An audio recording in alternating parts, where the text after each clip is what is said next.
Lesson 18.7 Electrolysis.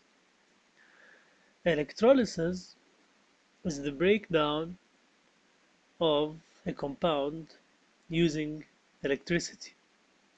So we are going to see in this lesson how can we use electricity to break down. Lysis means the breakdown, to break down a compound and changing it into a new substance.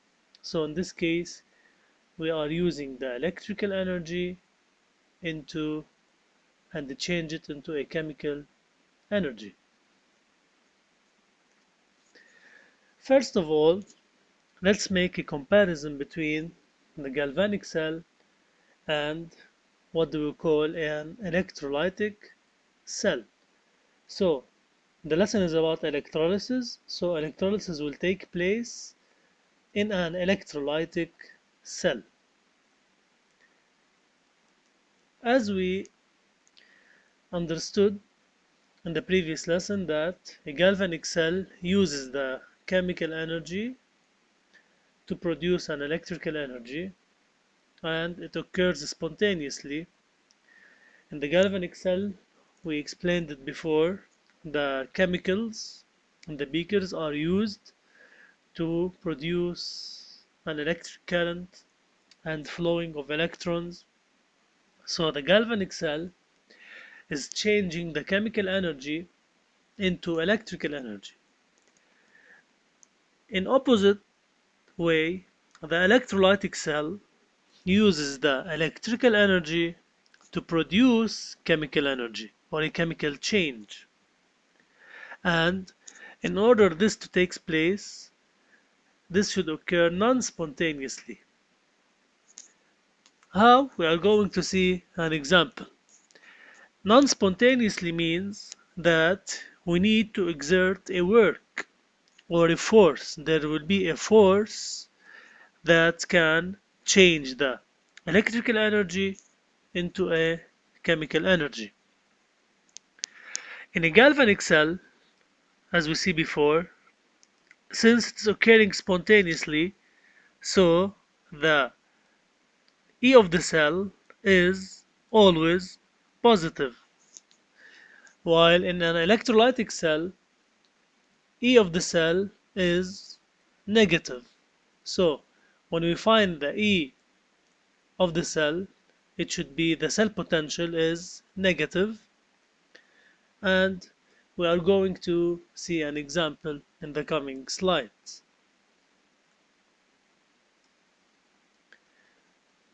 In this figure here, we are comparing between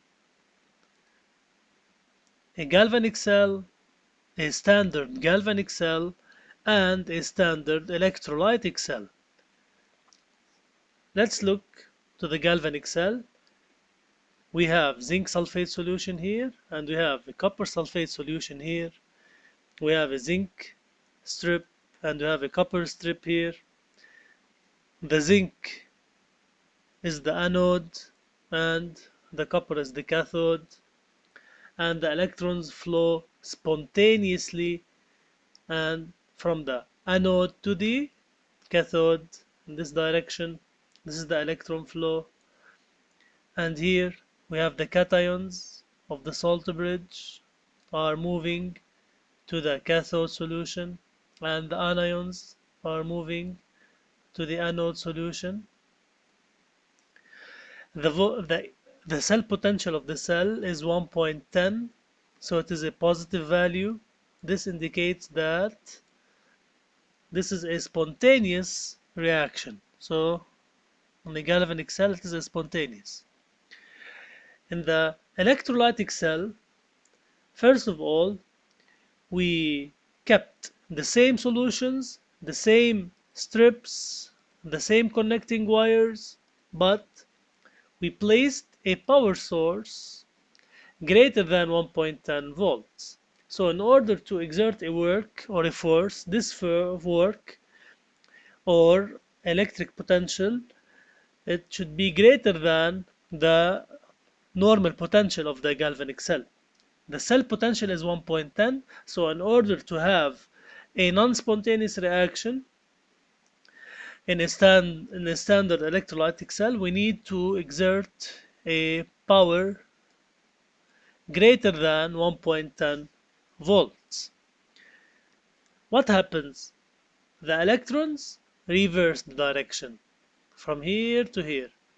So now the copper side is the anode and the zinc side is the cathode.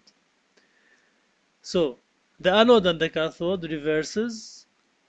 Also the cations of the salt bridge, now in this case they will move to the zinc sulfate solution, and the anions of the salt bridge will move to the copper sulfate solution.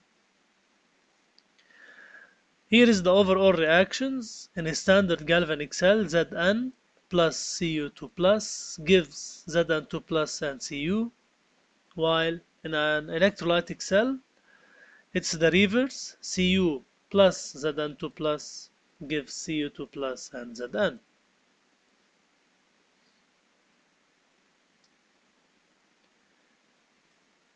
The stoichiometry of an electrolytic process is a new domain. We are going to discuss it together.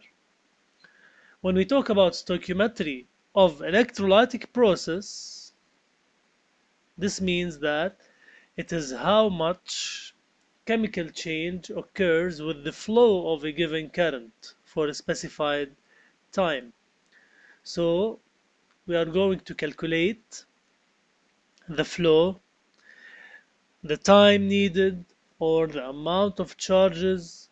We are going to deal with coulombs, number of moles of electrons. We are going to see in this example. I'm going to explain it using this exercise. They said in the exercise, determine the mass of copper that is plated out when a current of 10 amperes is passed for 30 minutes. When we say plated, it means that deposited. So if we have a metal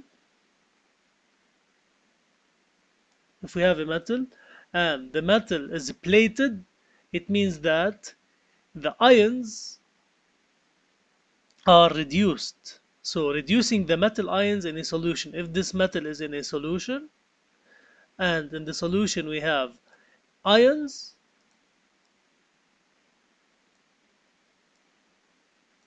so these ions are reduced. The ions will be reduced. This is plating.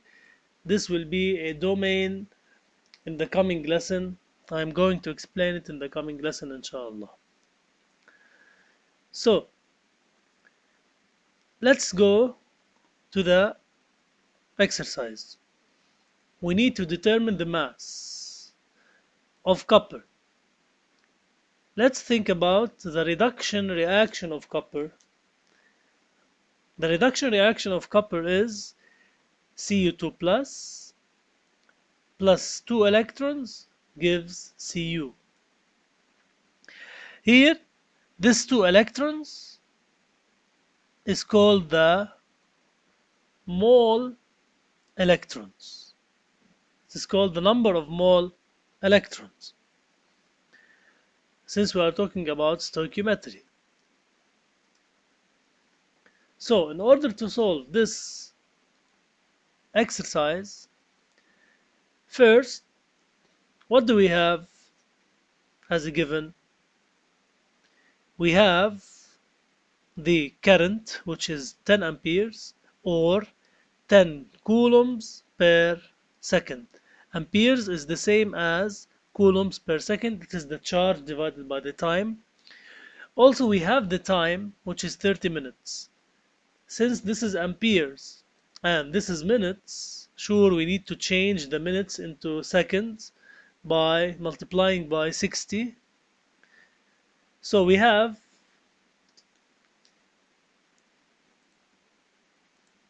the current and the time.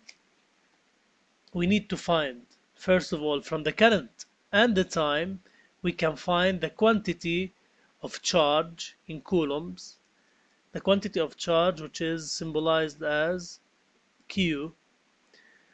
Then we need to find the mole of electrons, and then we need to find the moles of the copper element.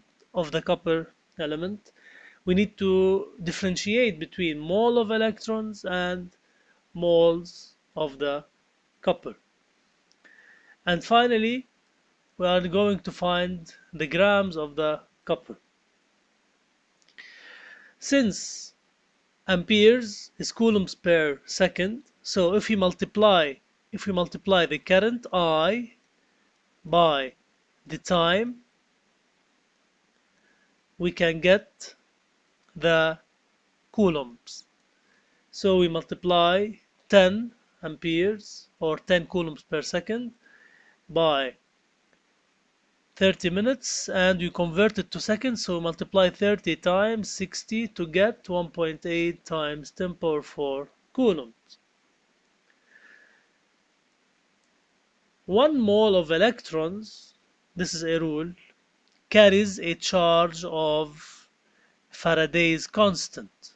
So we need to memorize 1 mole of electrons will carry 96,485 coulombs. This number is called the Faraday's constant.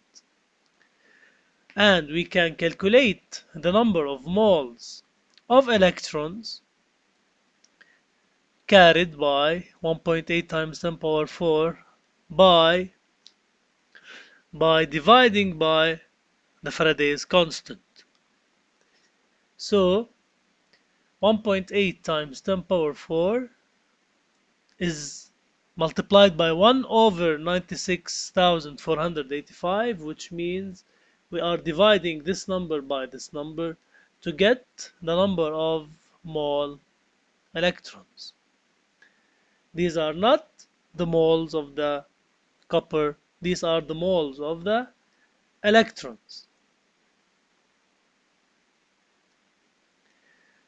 Now we come to the moles of the electrons, and we divide the mole of the electrons by the coefficient of the electron in the copper reaction.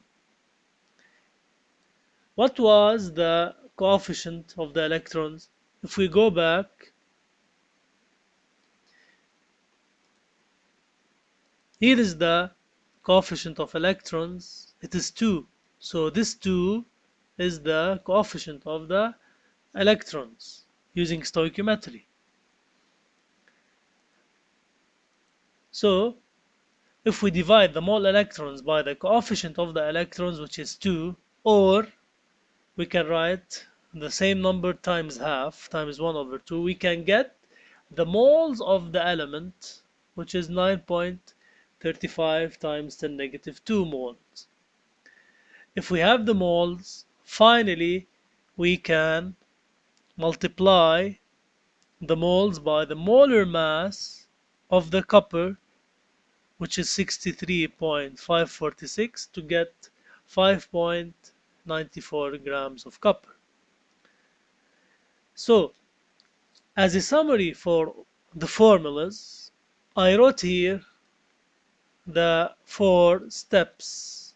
Step 1, I find the charges or the coulombs. I multiply the current by the time, amperes by seconds. Step 2, I find the mole of electrons, which is the charges, the coulombs, over the Faraday's constant, which is 96485, and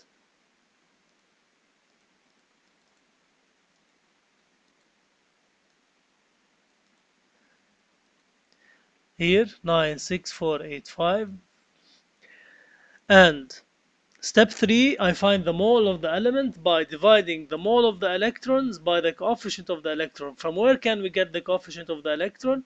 From the reduction reaction, from the reduction reaction at the beginning.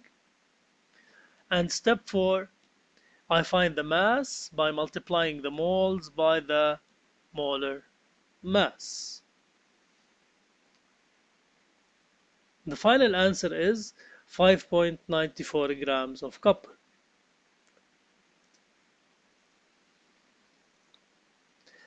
Now, let's take another example, another exercise, which is the opposite of the first exercise. In this example, we need to find the time. How long the time must a current of 5 amperes be applied to a solution of Ag plus to produce 10.5 grams of silver metal.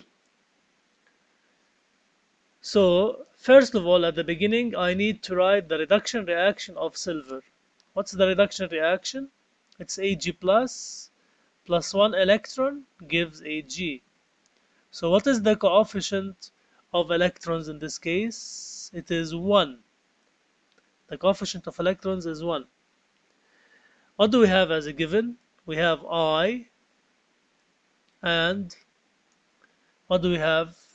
We have a small m, the mass. So I can start from the number of moles. I can find the number of moles. So at the beginning, step 1, I can find N equal mass over molar mass. Molar mass of silver is 107.86. So I divide 10.5 grams by 107.86 to get 9.73 times 10 negative 2 mole of the element Ag. When I find the mole of the element, now I can find the mole of the electron. How can we find the mole of the electron? We multiply the mole of the element by the coefficient of the electron. The coefficient of the electron, we said, from the reaction is 1. So we multiply 9.373 times 10 negative 2 by 1. When I find the mole of the electron, I can find the charges Q. I multiply the mole of the electron by Faraday's constant, which is 96,485. So when we multiply 9.73 times 10 negative 2 multiplied by the mole of the electron, which is 1, and then we multiply all of these by Faraday's constant, which is 96485, we get 9.39 times 10 power 3 coulombs. So this is Q. This is what? This is Q. And after this, we can find the time. We have the time is the number of charges divided by the current. So we can divide 9.39 times 10 power 3 divided by 5 amperes to get 1.88 times 10 power 3 seconds, which is 31.3 minutes.